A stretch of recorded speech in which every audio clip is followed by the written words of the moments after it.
Hello, thanks for joining a new video. I have the Galaxy S25 Edge and I'll share what I liked and disliked after testing it, if you're considering buying it. So, don't buy the Galaxy S25 Edge without watching this video.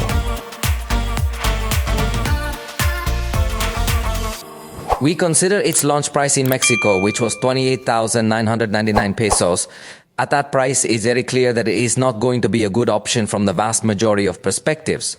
Although it must be said that surely at the time of recording this video, the price has already plummeted and could become a slightly more attractive option. Let me start telling you what I like the most. Clearly, the standout feature is how slim and lightweight this device is.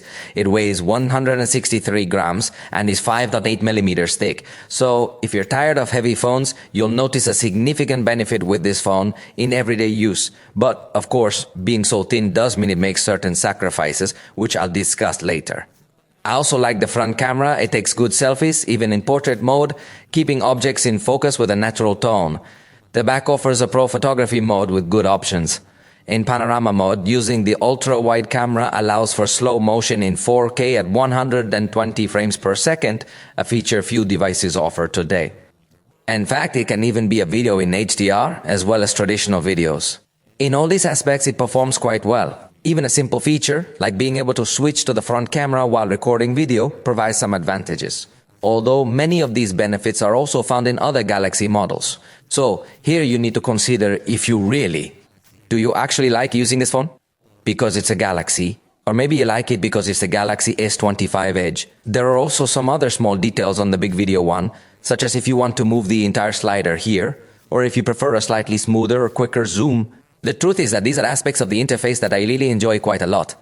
Even the dual recording mode, which uses both the rear and front camera simultaneously, can record in 4K. Although it isn't the most versatile in terms of options since it doesn't allow us to zoom and perform other functions, the image quality is excellent. Additionally, it provides us with 7 years of updates, which is the best in the industry. It also comes with excellent software features such as the now bar, the edge panels, and the modes and routines, which are access to good lock and many options. You know that Samsung consistently identifies one of its major strengths as the software, along with all the various options it offers you. Additionally, it provides access to the Galaxy Suite. When using the interpreter, the audio eraser in videos, you also gain access to Bixby, the image eraser, and a multitude of additional features. Furthermore, being a Galaxy device provides access to an extensive ecosystem, including a watch, ring, tablet, and more. However, as you can observe, many of the features I'm discussing are due to it being a Galaxy, rather than specifically being the Galaxy S25 Edge. Performance has definitely been good. It took 15 seconds to open each of the 16 applications I ran in my test, and for example, only 16 seconds to export a video in 4K with the duration of 1 minute. The performance is definitely good, but now let me tell you what I didn't like.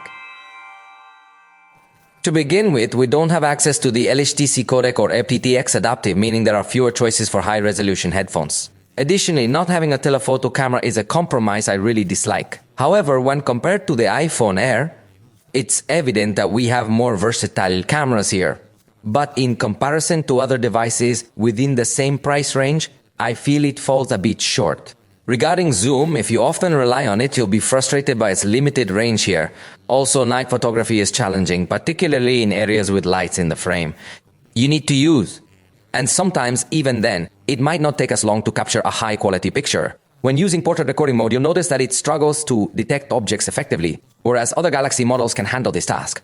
It appears to have some difficulties in that area as well. The in-screen fingerprint reader allows just 4 records, a weak point since others allow 5. Plus, the charger isn't included, you must buy it separately. Also, despite the smaller battery, it charges as slowly as any other Galaxy on the market. I think they could have made it charge faster with a smaller battery, but it takes as long as other Galaxy phones with bigger batteries. And of course, being a small battery, you won't have a very remarkable autonomy.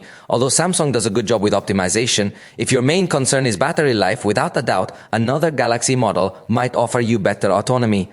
Lastly, when it comes to games with really heavy configurations, you might notice significant heating. This is understandable because you simply cannot integrate multiple layers of cooling in such a slim body. But if you happen to be one of the few who purchased it, please let me know your thoughts and your experience in the comments below. What did you think about it? Do you truly miss the telephoto camera, or perhaps you find that you don't really use it much? Maybe you put a thick case on it that ends up spoiling the slim design. I'm not sure, but whatever you want to share with me regarding it, just write it down here in the comments.